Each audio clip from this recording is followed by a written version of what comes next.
Hello!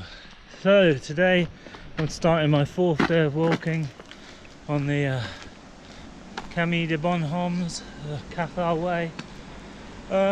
What I got ahead of me is Orlu, in this valley that we're in now. The sun's just coming up over the ridge.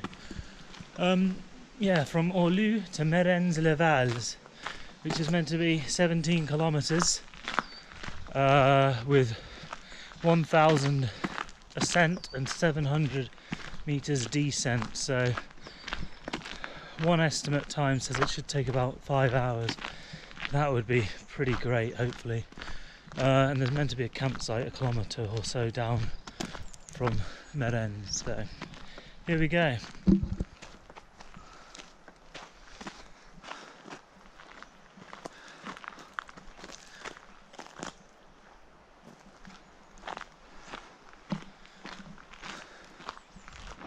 Well, the start of the stage is quite a steady incline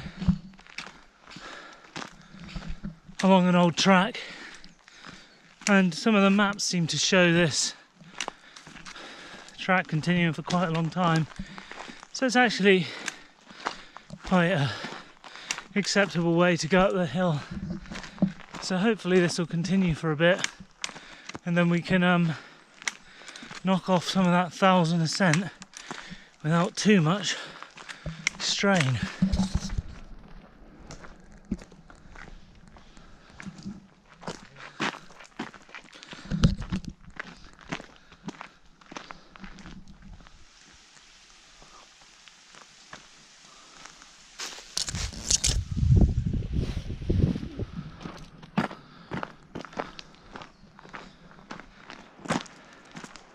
Hey, so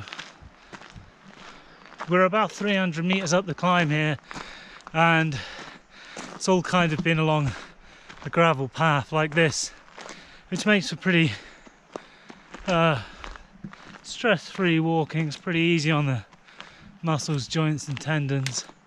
You can argue it's a bit repetitive, but I think it's meant to be basically like this all the way to Merens. But with harder days to come along more difficult twisty paths, this is a nice kind of softer interlude, and it's a nice way to get the morning started. A bit of easy-ish walking, wake yourself up, get the muscles moving. There's a little abandoned house up here and a sign saying the Col de Joux 6.9 kilometers or 2 hours 25, and Merens 12 kilometers 3 hours 45. I think Col de Joux is the highest point of the day, so let's go.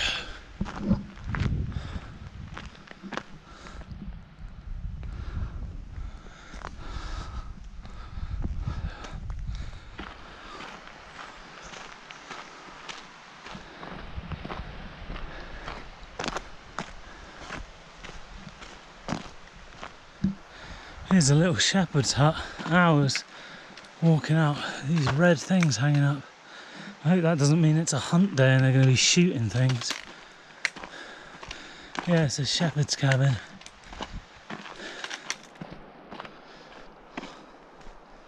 We're in a pretty dense pine forest.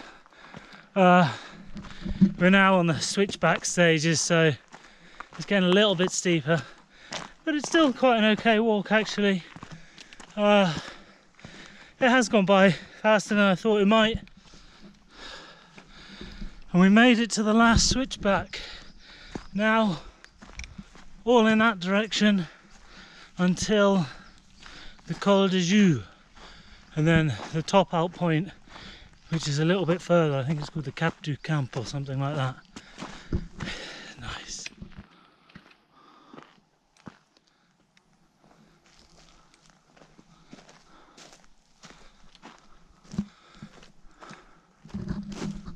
A place among the pines.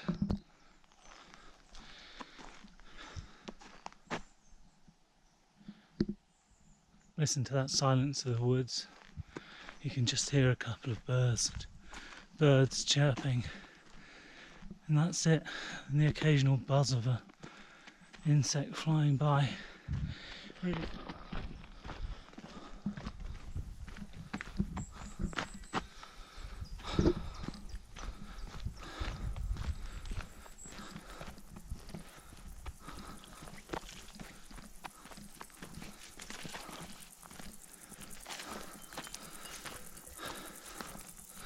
So just as we emerge from this pine forest, there's two people and a huge herd of cows.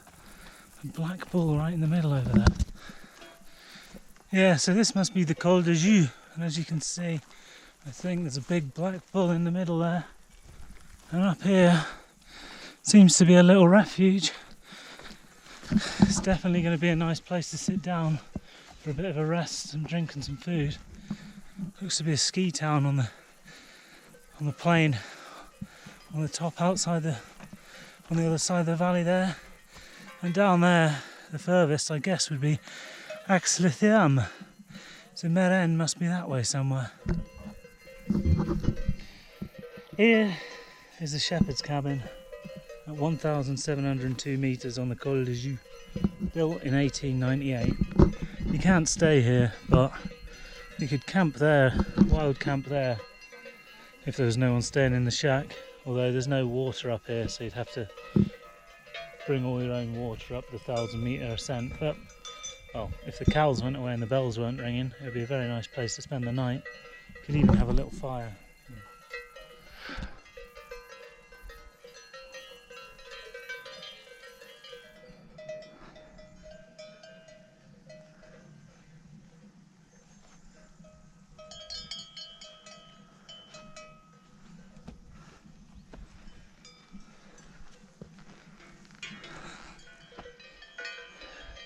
The shepherd tells me the next 4 days are going to be completely awful weather-wise, and that storms around here can be pretty dangerous and happen in a second. Today's pretty good, thankfully. Pretty clear in all directions. So we'll just get down to Merens and then see how it is when we wake up in the morning. Fantastic meadow walking up the top here, although these last steep bits of the climb are pretty dispiriting. And the amount of flies because of those cows is incredible. There's thousands of them everywhere.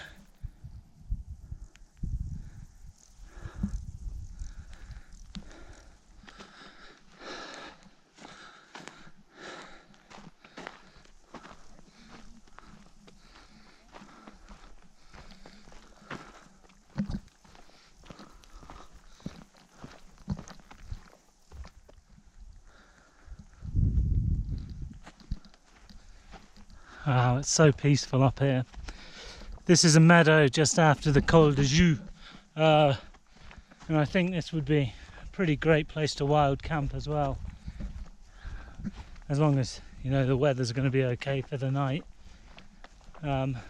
Again, no water, so you'd have to trek all your water up from Orlu, but it is a wonderful little spot. These hilltop meadows are unbelievable. So peaceful, it's great. The sun's slightly behind a cloud as well, which makes it the perfect temperature to be walking through this right now. All you can hear is the clicking of the bugs. It really is fantastic. This is a reason, it really is moments like this that you go on these walks, find moments of peace like this.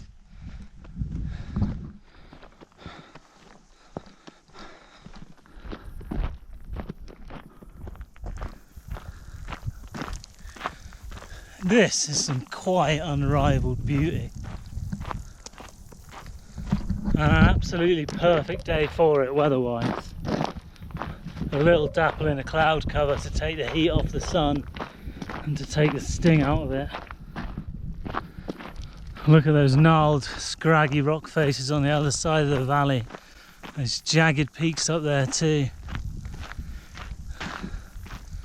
The lower parts of the slopes are all covered in pine, and then it kind of gives way at the top to a bit of shrub and grass.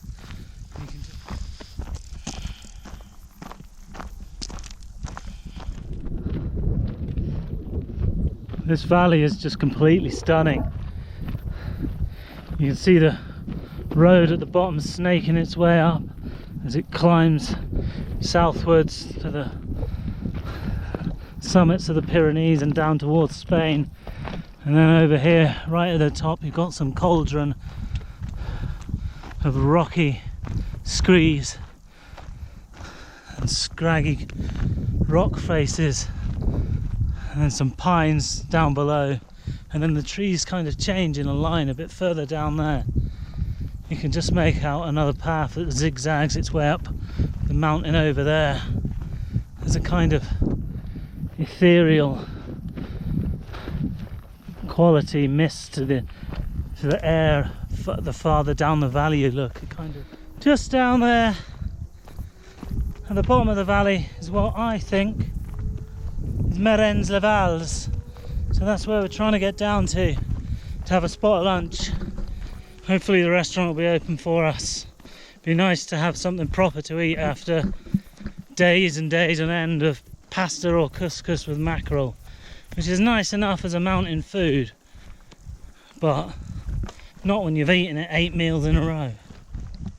Really get onto some up and down higgledy-piggledy path right now. It's all good. We must be getting towards the edges of the village now, as there's a load of abandoned buildings here that seem to have been fallen into disrepair. They must have been some of the old farmhouses.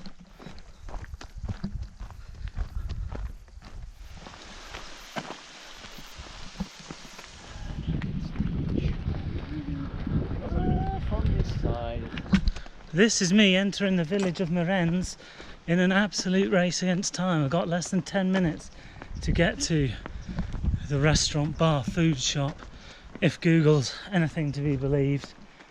And I sure as hell don't want to miss it by a minute or two.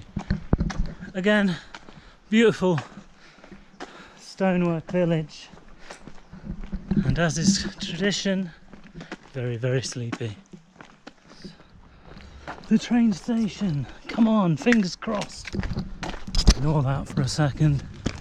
We've made it to the railway station. Ugh. Please God, let me be in time for food.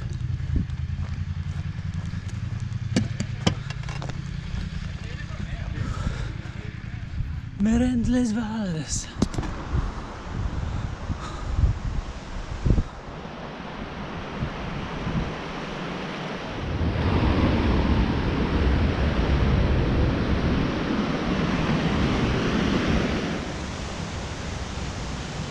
Let's go. Road beers.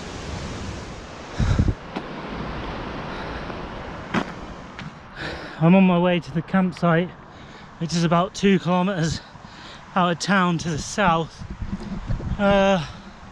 So I think tomorrow I'm going to end up taking the winter variant route, which goes along the bottom of this valley, whereas the summer variant, well, a variant goes up over there. So another climb, I think, of 1,700 meters in a day, and having walked 100 kilometers in the past 4 days, I'm just not feeling another climb basically. So gonna go this way, see what it's like. It looks like a pretty incredible valley bottom, just following the valley as it slowly climbs, which is different to the other days I've had, which should be a nice change. Hopefully it should be quite a casual stroll despite the backpack, with enough shade and enough little places to stop. That's what I'm thinking at the minute anyway. So this looks like it's going to be where we're going to spend the night, camping Merens.